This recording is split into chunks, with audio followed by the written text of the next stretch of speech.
it's finally here. 3 weeks later. I know you already know what it is by the title, but I'm gonna open it real quick. Should be good to go. It took way longer than I thought it was. I mean, I know they're built to order, but let's be real here. Don't take that long. Alright, so that's where I got it from. And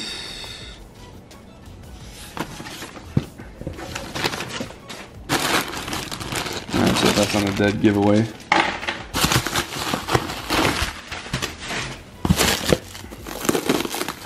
Oh yeah, let me get it out of here real quick. Alright guys, so here they are. They are 2-inch Boro wheel spacers. They are hub centric, and that's what you want. You can go ahead and buy eBay spacers all you want. They may hold up for you, but when it comes to safety and other people's safety on the road, I'm gonna go with stuff that's proven. So I went with these. They're hub centric, so that takes a lot less stress off the hub when you mount them, especially on 14 wides like I am. So these are gonna be going in the rear.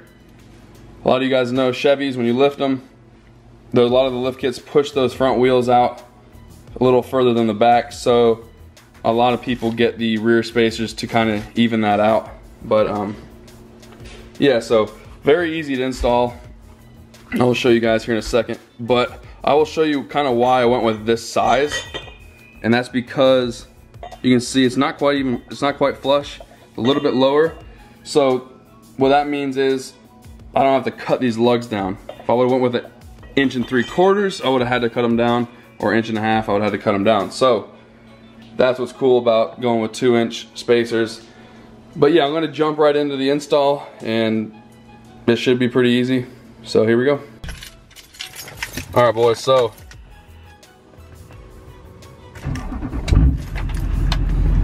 what I'm gonna be doing, I'm gonna be backing this into the driveway. I have it pulled in right now. I wanna kind of back it kind of up to the garage door, so I can get the jack and kind of I'll have a little bit more light.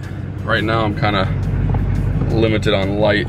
I seem to always do this, which is stupid, but I always put this kind of stuff off till nighttime. So right now I'm gonna back it in and we should get started. It's gonna take probably, I would say, 20 minutes to do it. All it is pretty much pulling off the wheels, or jacking up the back differential, pulling the wheels off, and then torquing down the spacers, and then torquing down the wheels. All right, so get an impact gun. And this is pretty easy stuff.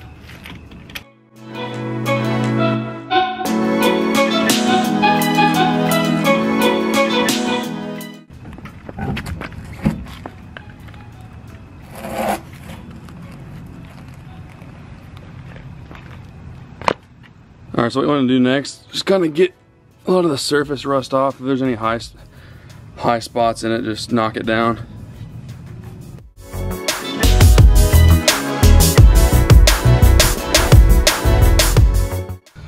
All right, guys, so we have it on. You can definitely tell it's about lined up now, but pretty much just repeat the process on the other side. It's pretty easy, guys. There's no like tricks to do this. It's just as easy as it looks. All right, guys, so what you're gonna do, put it on there, make sure it's flush. All right, and then the rest is pretty much self-explanatory. Just use the lug nuts provided, torque it down, put your wheel on, you're good.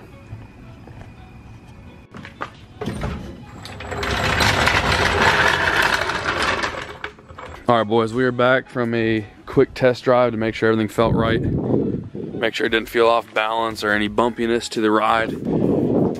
So it drove great. It looks awesome.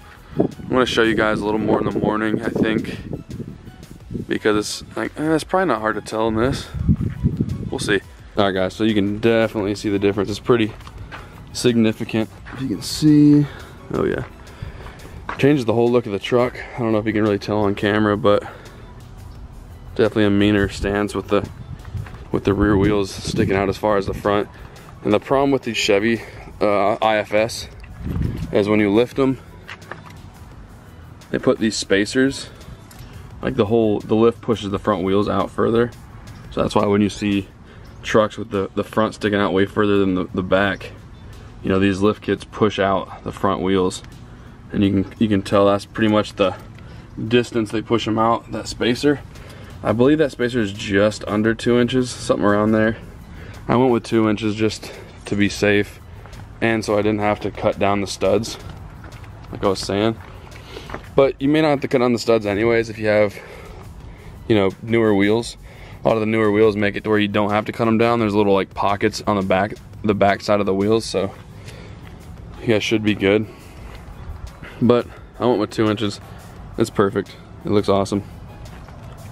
Alright guys, so the purpose of this video is pretty much to go over why you should not go cheap on wheel spacers, and why you should not exceed a certain size wheel spacer. So I went with 2-inch Bora wheel spacers.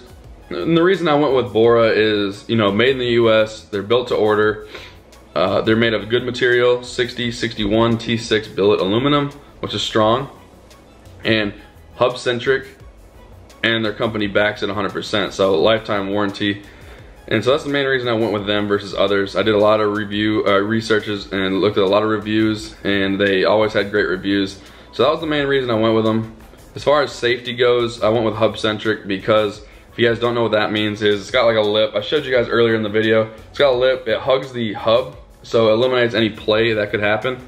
And play is a bad thing when it comes to wheel spacers, because eventually you could lose your wheel on the highway, and it could be a 200-pound missile hitting someone's car, or you losing control and hurting someone. So I wanted to do as much research and do as much possible to eliminate that kind of stuff from happening. First of all, it's embarrassing if that happens, and second of all, it's very dangerous, you know, putting other lives in danger just because you went cheap and wanted to have the look, you know, instead of doing research and buying the right product. And I'm not saying everything other than this company is garbage. This is just why I went with these versus others. Some people may have had success with eBay stuff, but if you do, definitely get ones that are hub centric, and definitely do your research on see what's working for people. But to me, if you're gonna buy wheel spacers on an IFS truck, I don't recommend putting it on your front. You know, I just think if you're running 14 wides and you're gonna add 2 inches up front, you're asking for trouble. Those hubs are not meant to handle that kind of stuff. So the reason I went with them was to kind of even out the back with the front, because as you guys know, Chevy, the lift kits push out the front wheels further than the back, so I wanted them to be kind of even. So that's the main reason I went with them. It looks awesome, changed the whole look of the truck as you guys seen. But 2 inches is kind of the max I would ever go on a wheel spacer. I've seen people with 3-inch and 4-inch, which is crazy. I mean, you're talking like wheels sticking way out. That's a lot of stress on your hub. You're just asking for, you know, you're asking for problems at that point. So I didn't want to do that. 2 inches is literally the biggest I would ever go as far as wheel spacers. I know it was kind of a short video, but I hope you guys enjoyed it. If you did, please give it a like. If you didn't, please give it a like. If you aren't already subscribed, please do. The ones that are already subscribed, thank you for the support. We are growing pretty fast, way faster than I thought we would, which is awesome. And you know, I'm trying to switch up the content here, and so this channel is only gonna get bigger. It's only gonna get better as I learn how to edit and put out more interesting content.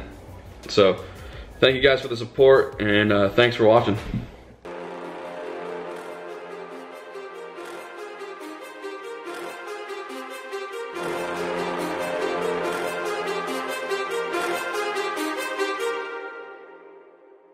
Too many thoughts on my mind, I can't sleep at night, so I just keep writing. I don't need no help, I don't need opinions, so don't waste my time.